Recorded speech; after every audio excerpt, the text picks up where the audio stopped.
estão muito ligados. Por exemplo, o Jorge teve ligados para o segmento desse espectro.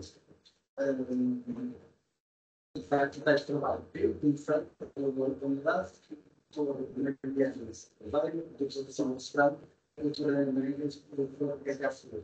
Somos todos amigos, isto é porque eu estou de ciência psiquiatra da comunidade. E vamos apresentar a filosofia do global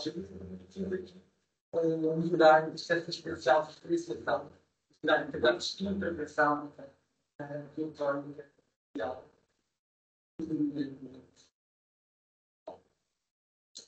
Ora, vou começar dizendo que a situação do processo, em seguida, o cliente vai virar a falar sobre a evolução, e o terceiro será dominar a apresentação, falando especificamente dos critérios de diferenciação e de casos clínicos. Entre casos clínicos, finalmente, nesta objetiva de diferenciação.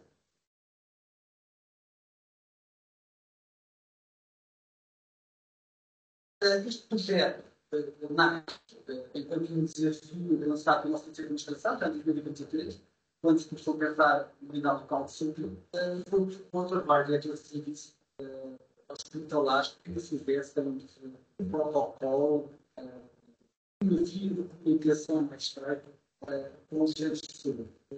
Nós avançámos então com esta orientação da via verde de intervenção em nível lombar crónico.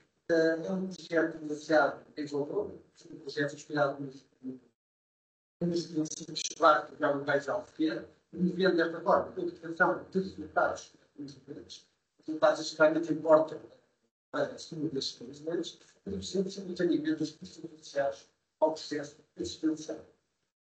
Qual é que é o objetivo do projeto? Sendo uma via verde, uma via verde clássica, não estamos habituados a falar da via verde primária, da via verde tal, que não é tão consciente. A uma via verde vai proporcionar uma patologia específica, nomeadamente a patologia necessária que provoca dor lombar crónica, seja identificada, sejamos sensíveis para a sua identificação, de forma que consigamos proporcionar um espaço tempo um tratamento, neste caso, a referência mundial, que promove os resultados que estão perfeitamente identificados pelas unidades de saúde. Então, o objetivo para melhorar o tratamento, a abordagem do nosso laboratório, tendo temos espera entre um sintoma e o tratamento, otimizando a comunicação entre os diferentes níveis de tratamento, e reduzindo depois, no fundo, a medicação crónica que muitos doentes estão expostos. O que é que fez este projeto? Primariamente, de facto, a unidade foi-se capacitando ao longo dos últimos 4 ou 5 anos na identificação desta patologia e no seu tratamento. E, para além de tudo, a global seguridade dos profetas em Portugal, em 2010, ficou documentado que afeta cerca de 40% da população de crianças, e isto tem, obviamente, os associados diretos e indiretos, aproximadamente cerca de 2,7%, já em 2010. E a doença sanitária, de facto, é uma situação específica, nós consideramos um tratamento diferenciado e com resultados comprovados, e porque também tem uma ciência de outras unidades de intervenções sanitárias. Representa, nos vários estudos que existem, a 40% do potencial, e, de facto, aumenta a habilidade da nossa intervenção, uma vez que vai ficar mais nova, a prevalência deste tipo de dor vai aumentar. Vão ser apresentados aqui critérios de diferenciação.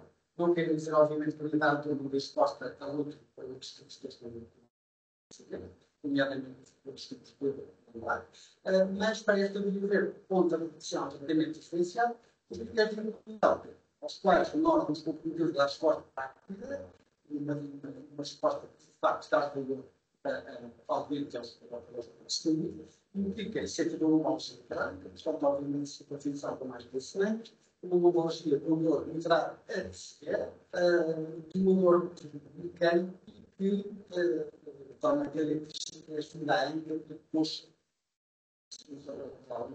Não inventa mais que isso. Uma dor inflamatória, uma dor que irridia abaixo do joelho, uma dor com disfunções neuropáticas que não aumentam, obviamente,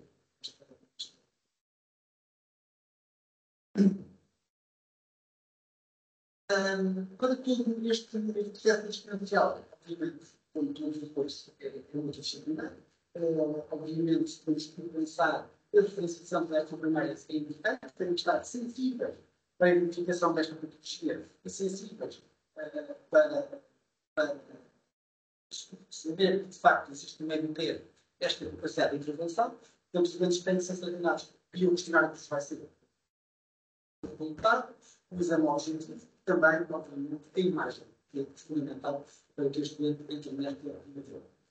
Quando temos, então, a consulta para os cenários pós-diferenciação, o terceiro passo é, obviamente, fazer um bloqueio diagnóstico, os estudantes têm cada um desta perspectiva, o erro ou o diagnóstico, são então indiscípulos para o processo educativo que vai ser feito para os processos deste projeto.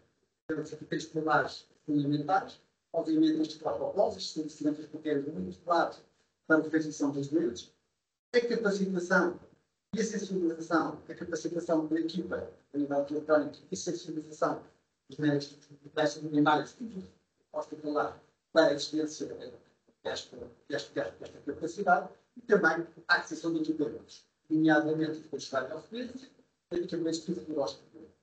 A equipa é uma equipa multidisciplinar constituída por médicos da unidade, eu, a nossa psicóloga, o enfermeiro da unidade, os técnicos de radiologia, que também foram aprendendo ao longo do tempo connosco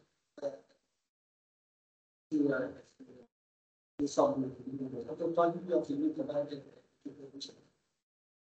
como em qualquer projeto, há constrangimentos que eu consigo perceber. Nós somos definidos, médicos capazes de fazer este tipo de procedimentos.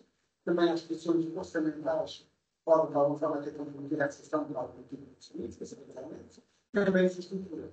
Como necessitamos de espaço físico, tanto da construção para as infraestruturas, como o nível de populatório para as depois do lado e há um conflito sempre com outras sociedades também têm que estudar connosco para a competição. Eu temos aqui algum tipo de profissionais que podem estudar principalmente muito a própria publicidade das competições. Também a coordenação. Os dados possíveis é que há aqui um desafio na comunicação e respeitar as relações entre o Hospital de Classe primários. De facto, a falta de uma diferenciação procurada vai resultar num prazo de atividade, que é o que nós queremos identificar, e também na subutilização desta atividade.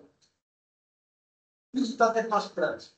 Sendo inspirado em algumas healthcare, que tem que ser envolvido, e, portanto, temos que esperamos que a produção de valor é 70%, com a redução também da qualificação associada, redução do cientismo, aumenta a satisfação do cliente, e a medição vai ser efetuada não só com base no padrão, mas também, e mais importante, que isso funcionalidade com os cálculos próprios unidades para os efeitos depois disto, vamos conseguir melhorar a nossa atividade depois e fazer benchmark do projeto não só ainda no ensino, também nas horas de ensino.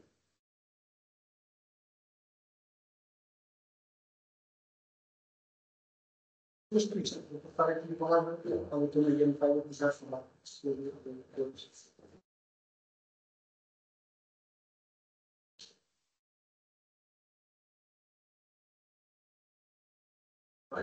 Bom dia, antes de mais obrigado.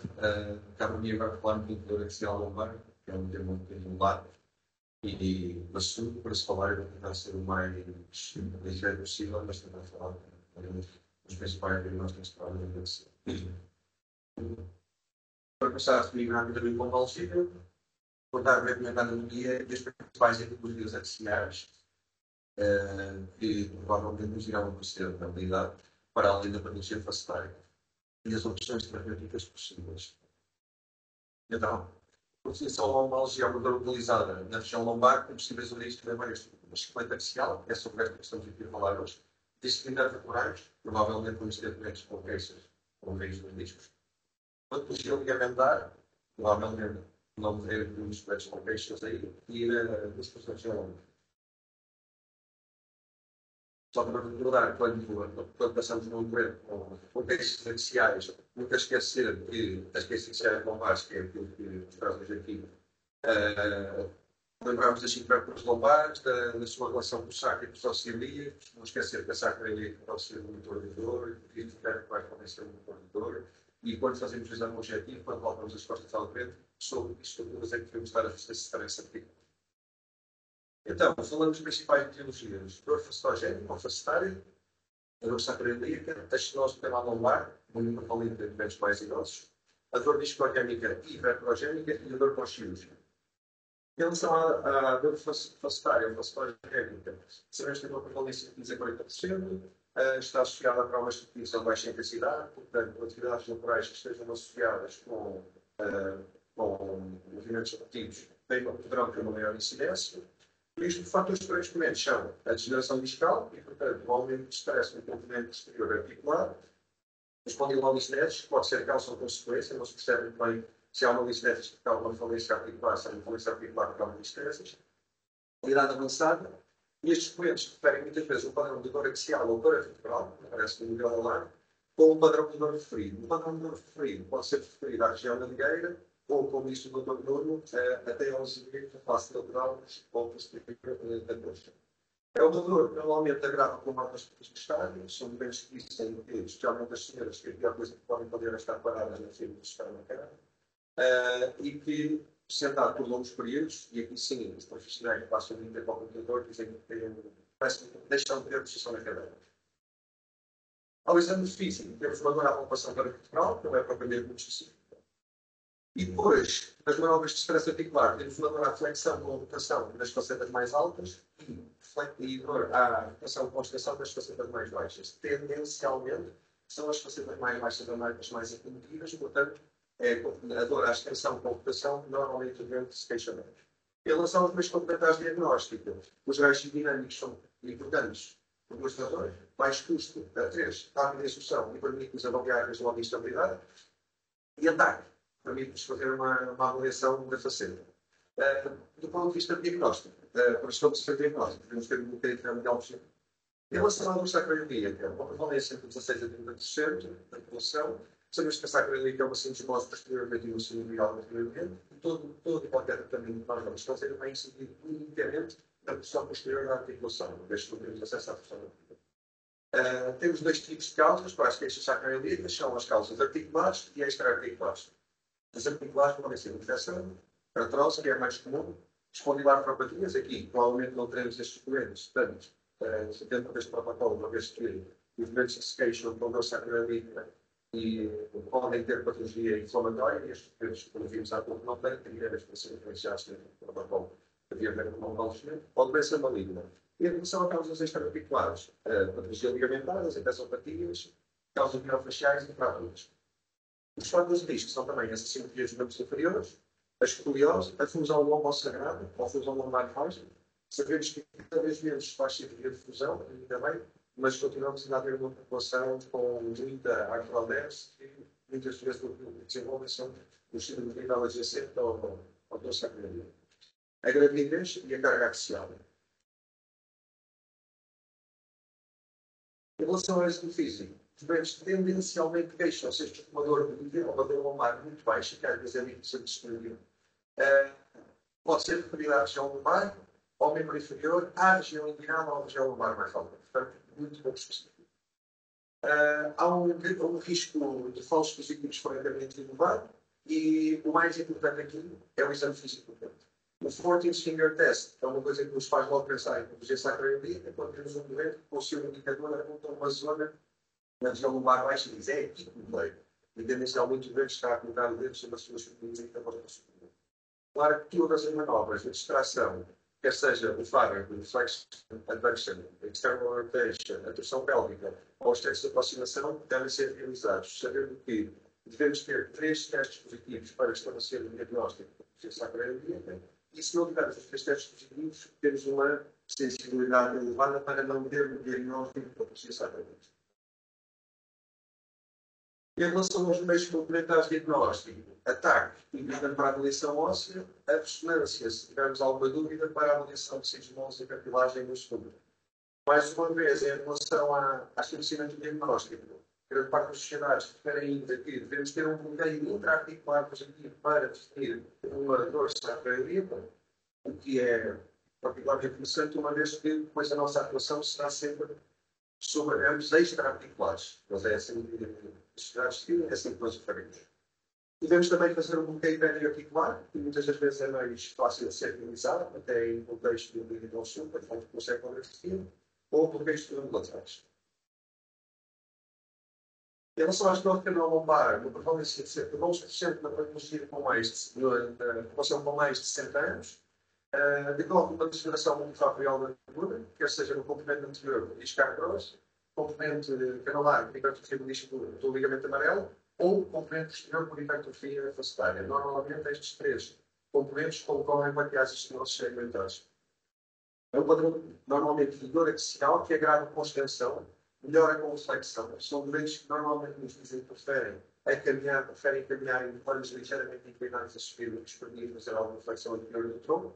E, muitas das vezes, e é aqui que temos de estar atentos, podem começar com dor radicular, não sendo a típica ciática, ou seja, não havendo uma hernia discal, ou com aumentação neurogénica. Assim, um sinal particularmente importante. O doente que se queixa de uma perda de força com a contribuição da amplitude de força.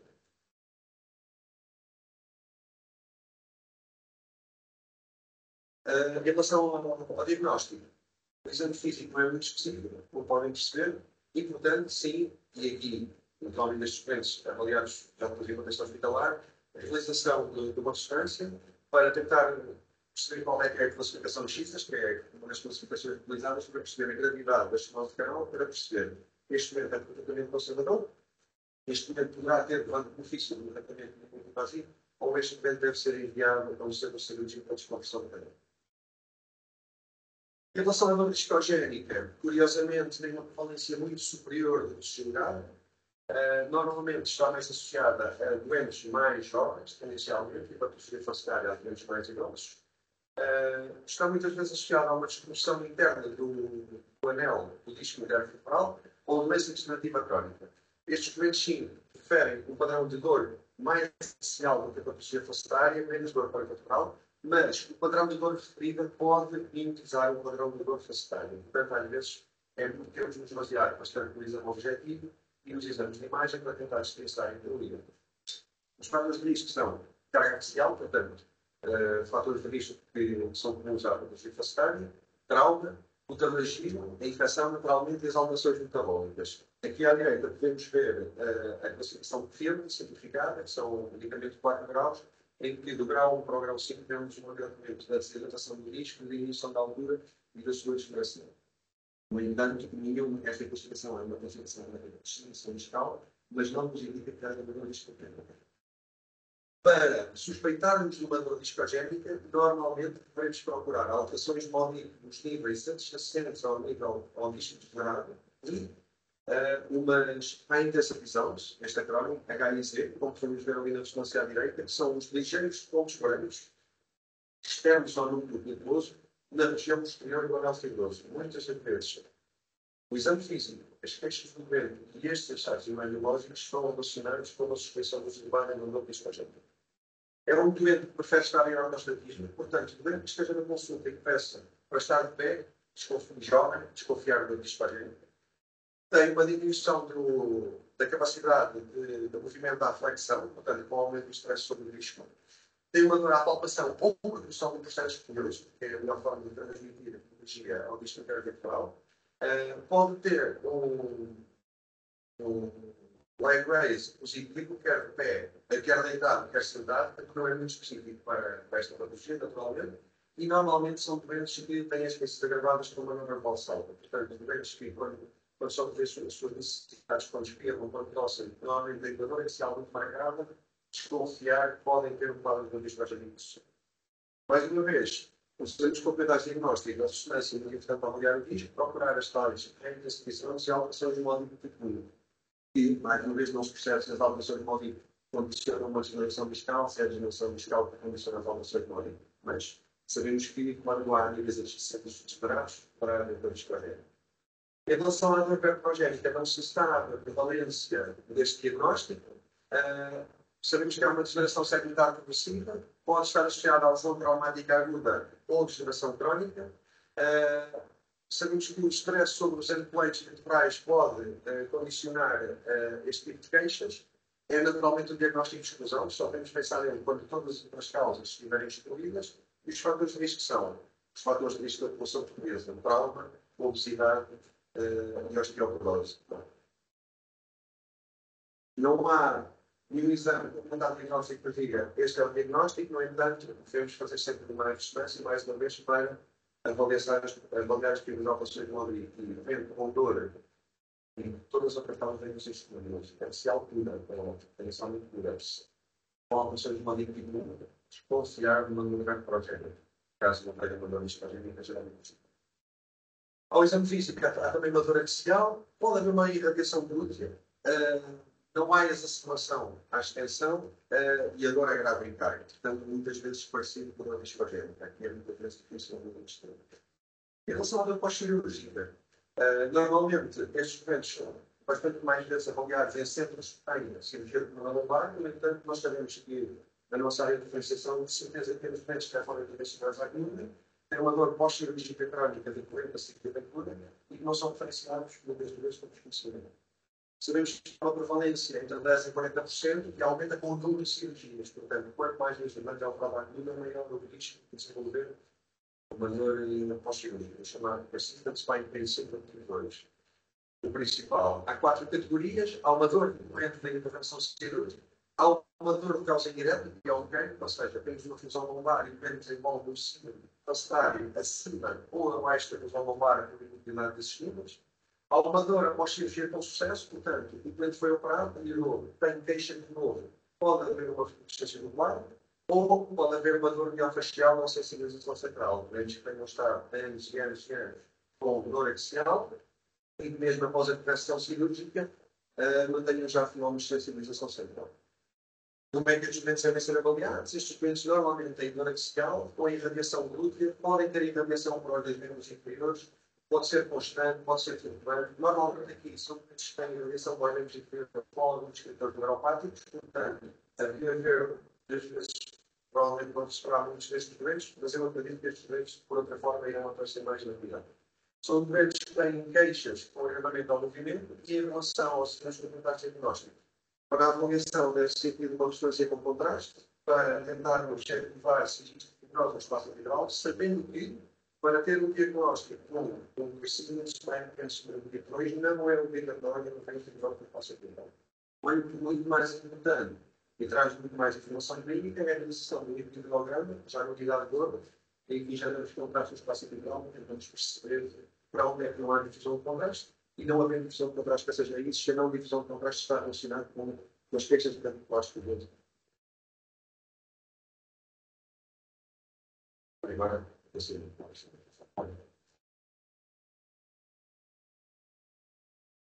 obrigado, professor. Gostaria de falar um bocadinho da parte da diferenciação e dar uns dados clínicos que podem não ser incorporados dentro da tecnologia. Então, iríamos falar um bocadinho sobre o algoritmo de diferenciação a través dos dados primários. Como é que esse algoritmo poderá ser realizado? Qual é que vai ser o nosso algoritmo de unidade no tratamento dos estudantes? O que é que nós vamos fazer?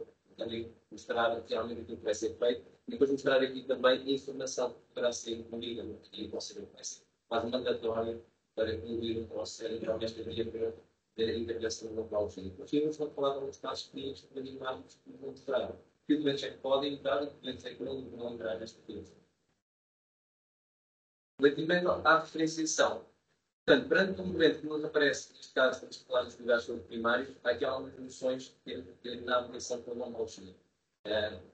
Como é que foi o início da lombologia? Foi o início súbito, foi o início insidioso. Isso é muito importante. Nós sabemos que muitas desta patologia que nós estamos a procurar, a patologia degenerativa, tem este perfil insidioso, contudo, nós também sabemos que muitas vezes nestes incapacitários temos quadros de dor insidiosa, que é uma patologia degenerativa, associada à crise. Então, falamos de crise, até vai dizendo que numa primeira crise, estamos 3, 4 dias para resolver a crise, e a situação vai evoluindo, as crises vão aumentando na intensidade da dor e na manutenção da dor. E, portanto, também temos essa noção. Se tivermos uma lombologia súbita, Aí temos que ter mais algumas cautelas, perceber o que é que poderá ter acontecido. E de facto também pode ser uma coisa desneitiva, mas convém ter uma outra abordagem. Depois, relativamente ao recomendador, estamos à procura de eventos com um recomendador de tipo mecânico e não questão muito cardinal para a via verde. Não quer dizer que os estudantes não possam ser avaliados, mas estamos à procura de disponíveis de recomendador mecânico já no final. A localização, já foi falado, uma grande social que possa cadear um pouco, fazer as costas, equilibrar, criar uma intervenção de placas, não ultrapassando o espelho, sempre importante, e já estamos a entrar num terreno, provavelmente processo de maternidade, sensitiva, motora, que existiria outro tipo de exames complementares, tipo de intervenção clínica mais cuidada. Estamos a falar também aqui da intensidade, da qualidade, se é constante, se é intermitente, se tem sintomas associados como a rigidez, a mobilidade, a instabilidade, já foi falado, para nos aparecer doentes com patologia placentária, que ela surge no contexto de uma instabilidade, mas quando uma lista é, por exemplo, e a patologia placentária vai lá estar também, mas basta ir também para a avaliação. Também fatores de limite, como já falamos casos clínicos. Portanto, que doenças é que são melhores candidatos para a via verde da lombalgia? Um doente tem uma dor tipicamente mais simples, em crise, sempre depois poderá a dor manter-se entre crises. A dor é muitas vezes, já por falar nos espinos, pode ser referida a parte da região anterior e depois até no joelho, com um período de rigidez no final, que não costuma ser muito prolongado, se for excessivamente prolongado, temos de estar a entrar no campo como uma dor mais inflamatória. Poderá haver, já como foi dito, uma dor na flexão anterior ou uma forma mais paradigmática na extensão ou fixação. E é muito importante, quando se está a fazer a prova de vento, pedir para fazer esse movimento, mas não passa a fazer os joelhos para fazer esse movimento. Assim, mantendo o joelho direto, fazer uma extensão da coluna associada à aplicação para estar no níveis placentários. Portanto, esse é um efeito bem importante, mas se temos um doente cuja dor agrava nestas manobras simples, flexão, extensão, por exemplo, com rotação também, que a dor agrava o dia, e que o doente tem que se mexer para aumentar um bocadinho esta posição, às vezes vai procurar a próxima vez, eu não posso estar muito parado muito tempo, eu tenho que parar e tenho que mexer, precisamente porque a alivia vai aliviar os conteúdos. E uma dor que alivia ao deitar, dependendo da posição, se a pessoa tiver deitado no dorsal, pode aumentar a lordose lumbar e pode ter o capacitário, mas tipicamente a pessoa procura uma posição e consegue ficar melhor, até esta posição porque ela acaba por ser mais confortável. Portanto, atenção aos red flags. Quando temos indivíduos muito jovens, com menos de 20 anos ou com mais de 50 anos, em que a dor, não tem este tipo mecânico, possa ter um tipo mais inflamatório, nós temos que ter noção que estes doentes não são candidatos para uma via verde da lombalgia. Porquê? Porque se temos um quadro de dor de tipo inflamatório, constante, depressivo, ou uma história de traumatismo, ou uma história de prévia de neoplasia noutra localização, uso prolongado de corticoides, com um indivíduo não perdido, com emagrecimento, com enfermidade estrutural, ou até mesmo com sintomas neurológicos, que poderão ser parasitias para órgãos inferiores, quadro de parasitia, ou até déficit de força para órgãos inferiores, associado a uma dor noturna, como vamos ver, com uma dor noturna, mais vezes os doentes referem que é aquele posicionamento inicial para dormir. Não estamos a falar disso, estamos a falar de uma dor de estudo mais no adiantar da madrugada, 4, 5 da manhã, fazer que estava bem. Essas duas são duas que nos pais devem fazer pensar. Este não é muito candidato para a via da memória, na idade da flora, que você vai ver. Portanto, qual é a proposta então, de diferenciação? E, oportunamente, nós vamos enviar um e-mail com a informação para que seja facilmente a ter esta informação no e-mail, em que possa fazer um copy-paste para a diferenciação no SQ. Em que, basicamente, o que tem que constar é a lombalgia tem mais de 12 semanas de duração, a dor é antico-mecânico, tem que haver aqui uma assertividade na resposta sim. Ajuda-nos a pensar e verificar se cumpre os critérios. A dor é axial, unicamente, ou irradia, mas se irradiar, ou se tiver esta dor preferida, não ultrapassa o joelho. O doente não tem os escritores neuropáticos, é muito importante. O doente que se queixa com parcerias, com sensação de dor, queimadura, poderá pelo até o joelho, ou passar o joelho. Isso já entra num território que exigiria, até do ponto de vista de referenciação, outros tipos de desenho de imagem, de ressonância, que não são tão facilmente acessíveis. Portanto, aqui já não entram tão bem, ou já não devem entrar na via de referenciação. A dor, outro ponto importante, a dor é remetente ao tratamento conservador. E aqui, quando temos um tratamento conservador, vai ser parte farmacológica, vai ser um programa de exercício terapêutico, nós temos uma crise de pulmonologia, se fizer 3 meses de um exercício terapêutico, até com um profissional da área de exercício, uma vez desses, a dor resolve, fica bem. Foi feito esse trabalho, foi feito eventualmente um trabalho de fisioterapia, a dor mantém-se ou é superior ao igual a pares, ou não controlada, então isso é um grande candidato. O treino de experiência de imagem, aqui voltamos a chamar a atenção para isto. Sendo possível a execução da descrição de ataque através da utilização de imagens, isto é um exemplo fundamental para nós. Para analisar as outras tecnologias que possam estar aqui com imagem, ou possam comprometer até a técnica que nós vamos fazer ao ver, depois que já vamos falar. Depois, um pequeno questionário que nos vai já orientar ou não se a patologia em questão poderá ir mais a favor do síndrome facetário do facetógeno. Portanto, se a dor agrava sentado por outros dias ou não, se a dor agrava portas substátil, se melhora com uma marcha ligeira, melhora. A dor melhora em flexão, normalmente podemos calcular esta posição de flexão para aliviar a estrutura facetária. Aí aqui, um ar que acontece na estenose canular, os dois muitas vezes preferem subir para aliviar, ou seja, há uma utilização do centro gravitacional e há uma descarga das facilidades muscular. Ao contrário de descer, faz o contrário, não é? Nós temos que utilizar uma estrutura para travar, não é? Para manter o nosso equilíbrio e vamos aumentar a superfície. Isto são várias interessantes. Se a dor agrava na extensão, já vimos que sim. Se a dor agrava na recuperação, já vimos que sim. Se conseguirmos copiar o copy-paste respondendo destas questões, então este cliente vai ter informação que vai permitir dizer se este cliente deve ser visto rapidamente e pode ser respondendo projeto. Portanto, para nós, depois na unidade, o que é que nós vamos fazer? Durante isto, vai-se pretender uma prescrição ou uma elaboração de um plano individualizado para aquele doente, que inclua uma técnica de intervenção adequada. Já vimos que as guias vão estar doentes, podem ser candidatos a se for, não. Isso não tem que ser avaliado, isso não é garantido. Mas para tem que ser avaliado, poderá haver a comunicação com os procedimentos e vem aliviar a mesma situação da condição clínica, da questão universitária. A utilização terapêutica farmacológica, já se fala em unidades de dor. A utilização da terapêutica não farmacológica também se pretende aqui, a questão de medidas de ergonomia e higiene adequada, os medidas informativos, a adaptação em termos de trabalho. E muito importante, e que não pode faltar neste tipo de experiência incomunitária, que temos fazer também, já permitem a tecnologia naturalmente neste aspecto, que são programas de aplicação de exercício terapêutico. E eliminamos, inclusive, a realização destes estudos ao uso de tecnologia de telereabilitação.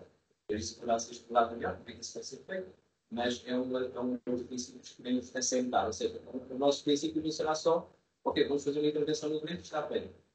Nós sabemos que a dor não funciona assim, muito menos como a dor lombar não traz a intervenção.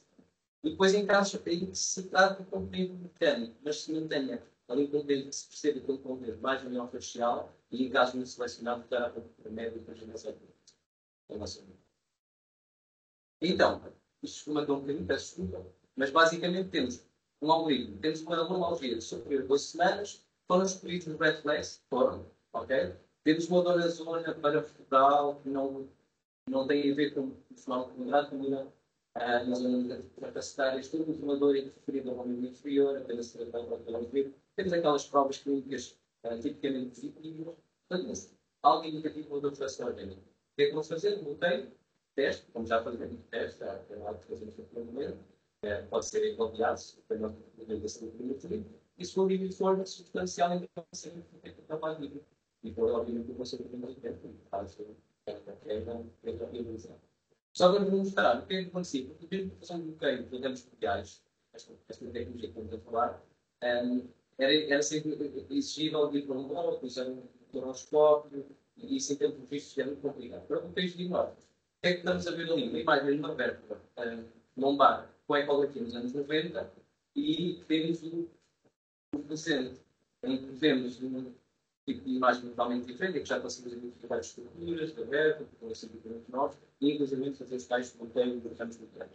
Aqui é um exemplo em que estamos a aceder aqui ao alcance mundial, que seria neste valorzinho aqui, que não verá a chegar, conseguimos estimular, perceber se estamos efetivamente na zona. Portanto, isto não é só uma referência anatómica. Conseguimos estimular os músculos, verificar que estamos efetivamente no local e depois fazer a aplicação de uma atividade de anestésio local, ver se o doente melhora e se melhorar. Aí é que vamos avançar com a técnica relativa, que terá de ser obrigatoriamente e fazer com o apoio do Night-X, teremos uma abordagem muito para a passar aqui. Temos que a nossa gama vai fazer esse serviço estritamente paralelo ao mesmo, de forma a conseguirmos fazer uma relação, e esse dinheiro é que vai aliviar a devastação agénica em questão. Casos clínicos, só para mostrar que situações é que poderão entrar e outras que não devem entrar.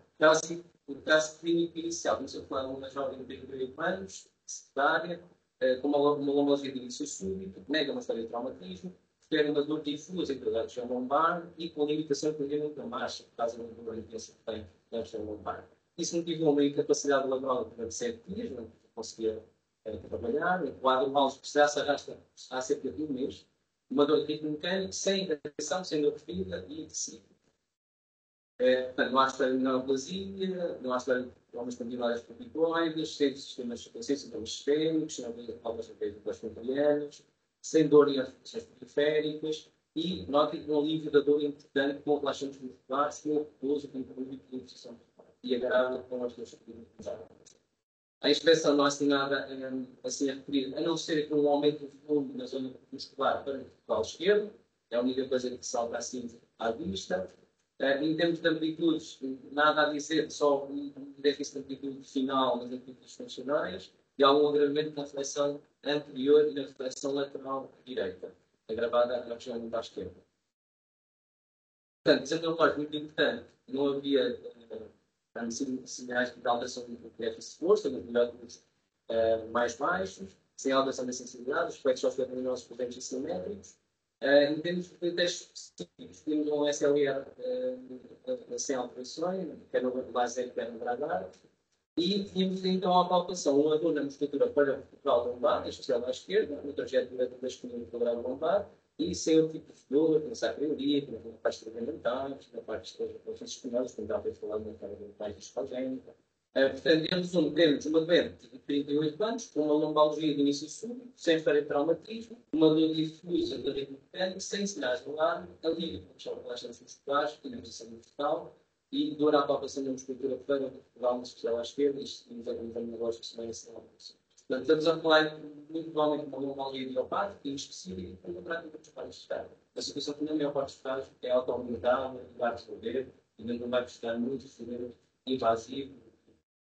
E provavelmente pode ser indicador de que dá um déficit de força de corda, deste músculo, muito processamento sentada, se calhar falta de muito de trabalho. Mas não é uma doença que vai precisar de até porque é uma situação autoaumentada não pode ficar.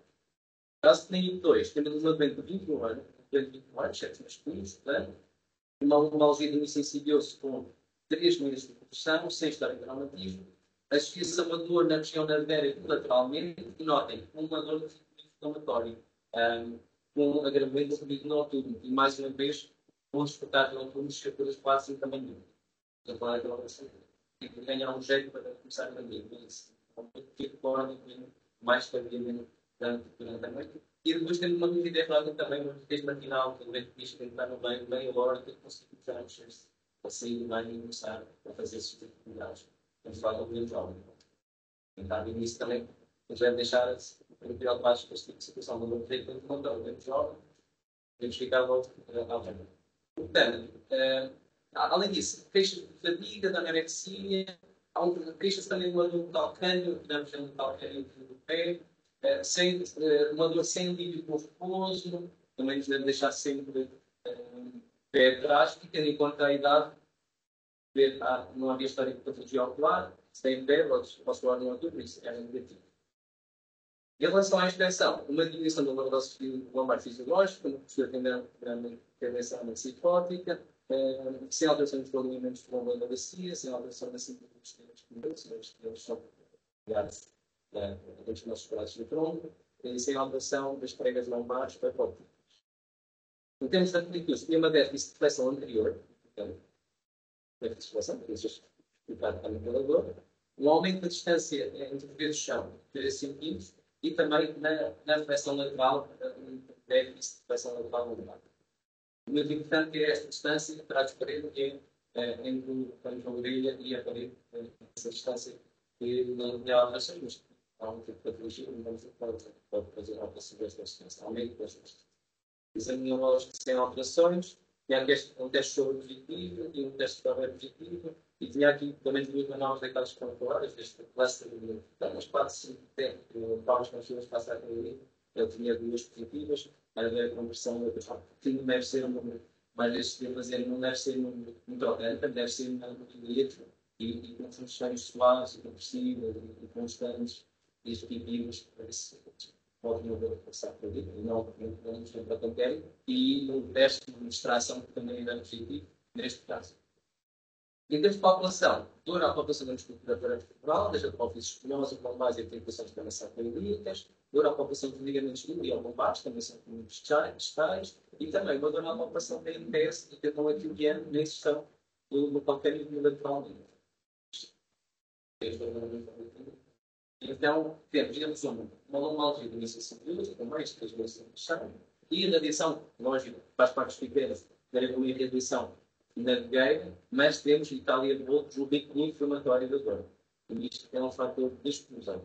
Temos uma rigidez matinal superior a 30 minutos, temos uma fadiga e anorexia, temos a falar de sintomas constitucionais, temos aqui algumas unidades já, déficits de mobilidade, provas de sacrolitas positivas, também dor à palpação dos processos espinhosos lombares da sacrolítica e também dor à palpação da MPS, porque também aqui nos Então, qual será o diagnóstico clínico mais provável? A continuidade e equilíbrio. Mas quando o ar para o batido, provavelmente pelo nível de usar, com o envolvimento da questão lombar, da sacroiliite, provavelmente pode ser sacroiliite bilateral, e envolvimento também esquelética, família, e muitas vezes por acontece esse lado do ciclo retrocomiano, que são motivos, estas exercícios também, motivos também e portanto, e por isso é que está ali o símbolo, este evento não é qualidade à via do ABC.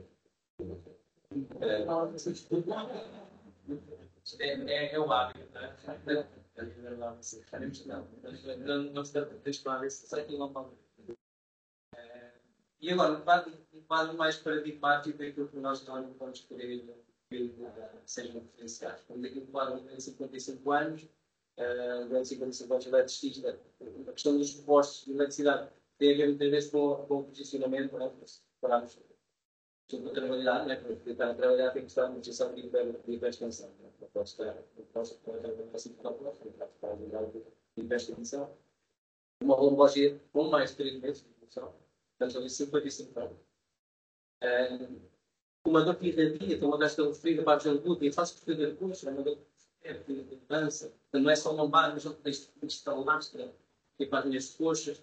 Com incapacidade laboral, precisamente porque a dor agrava na hiperextensão, ele não consegue estar naquela postura mais, precisa de utilizar. Não tem qualquer tipo de parcerias nos membros inferiores ou pela orientação da marcha, não existe, ou seja, não há disruptores neuropáticos, e tem, como já falamos, um menor grau de dor quando tem que subir, ou por exemplo, quando vai às compras, tem um caminho, e como não tem inclinado à frente, o caminho não tem acordo. Por exemplo, inclinação. A inspeção temos uma velocidade androide, hiperlordose lombar, também típica, nas quadras, sempre leituras patológicas, sempre nas estudos. Em termos de amplitudes da coluna toracolombar, aqui há alguns déficits de comunidade, sobretudo chama a atenção para a extensão, são apenas cerca de 10 graus de extensão por dor, e também com dor na flexião lateral direita, neste contexto. Não é por acaso que também se conhece como as amplitudes das forças cambiais. Estamos a falar de uma maioria variável muito inferior, também precisa uma também da bacia, das outras coisas. Portanto, exemplo neurológico, não tínhamos alteração de sensibilidade, não havia alteração dos reflexos, não havia alteração da força, que é muito importante, estamos neste aspecto. Havia, efetivamente, um teste de extensão no DAC, agravamento da dor, extensão com rotação direita e extensão com agravamento da dor. Mas eu falo aqui, bastantes provas de achar que o livro portanto, a palpação teve valor em estrutura para lombar mais à direita do quadrado lombar e sendo na palpação dos apófises espinhosos em diagnómetro, a tem conseguimos utilizar o movimento supra, além dos processos intestinosos, os processos espinhosos ou o ligamento intestinoso. Portanto, temos uma lombalgia com 3 meses de evolução, com irradiação, mas uma dor de ritmo mecânico, portanto, não estava doente, naquele perfil, uma dor que agravava era mecânica, agravava aqueles movimentos específicos, contestativo, sem grande agravamento na relação como se podia fazer pensar numa coisa mais de risco, distal, algumas evoluções adquiridas, dura a população mais para a lateral direita, do que aqui pode ser muito claro, mas também já podemos nosso implementar uma capacitária, que elas às vezes não vêm isso não é. As articulações capacitárias podem estar a 3 centímetros, 3 centímetros de profundidade. Nós conseguimos cortar o músculo e o músculo imediatamente para crescer para baixo. Isso é uma formação. Portanto, temos um diagnóstico mais provável de um síndrome capacitário, chamado artrose interatrofizária, que está em contexto natural, por não frequentar a castração da população. Então, podem haver uma discriminação, que poderá ser menor ou maior, se não está em causa. Também se sabe que o síndrome capacitário, às vezes, pode atingir doentes que têm, na imagem, ter uma questão muito ligeira. E tem um síndrome capacitário grave e limitativo. E o diagnóstico é sempre importante. E aqui, estamos então a falar de um momento que já é uma candidato a entrar na guia do ritmo, que nos deixa tranquilos, no modelo histórico, temos incidentes que nos deixam pensar que vai ser o tipo de mais grave. Mais uma vez, candidato, desde que nos chegue com esta informação disponível, conforme como falámos, e traga um exame de imagem, não só o relatório, mas que tenha acesso, ou possamos ter acesso ao CD ou às imagens do questão. E penso que basicamente agora seríamos abertos a várias questões.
As pessoas que não trabalham para ensinar, já com uma trabalho,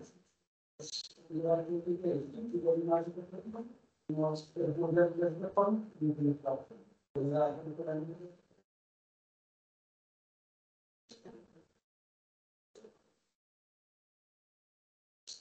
É a primeira experiência que nós temos que ter. Estava do lado do dentro.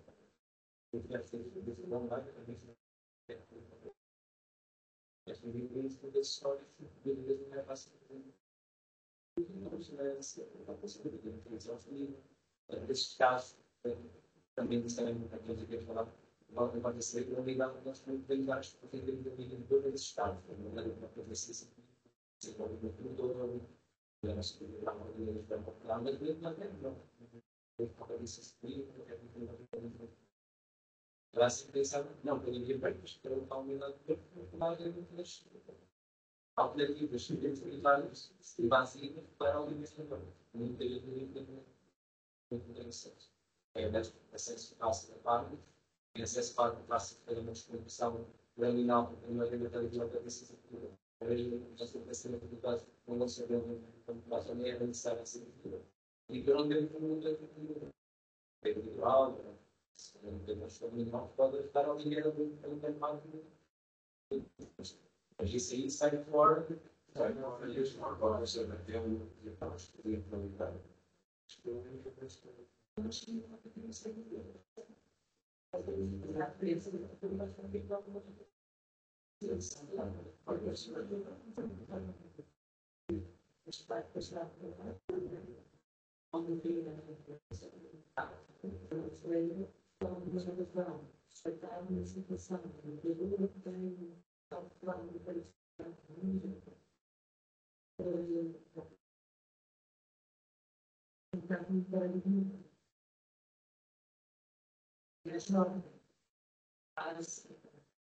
Esse acolhimento que ele vai me passar, porque ele tem um impacto realmente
Eu tenho papel ativo da produção do medicamento. Parece que tentar ajudar na produção disso. Esse problema.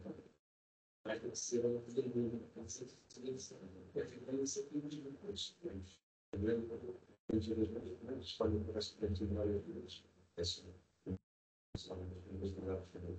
unidades do crónico, e pelo longo do crónico, nós tínhamos desenvolvimento da vida. E muitas vezes, algum qualquer serviço para podermos executar uma vantagem. Algo dentro que não é nada fácil essa vida. Podemos explicar algo dentro dos limites e quais são. Tentar criar expectativas reais sobre o processo de melhoria que ocorre para eles sobre a limitação terapêutica. Isso não está a dizer, é uma analogia para o que facilitar. Podemos aplicar, em vez de falar, se isso é negociações meio de maneira de novo, ok? Mas é eu não sou, podemos dar a frequência e a experiência e criar uma super pensada. Eu tenho melhor, mas não estou bem. Eu preciso, dizer o que é o nosso trabalho, o que é o quanto é que pode ter a isto, e o que é que nós podemos oferecer. Se não limite, todos os diferentes para nós são feitos para o mercado. E quando eu estou a isso, há um contexto de tempo e de infraestrutura para chegar ao máximo de diferentes.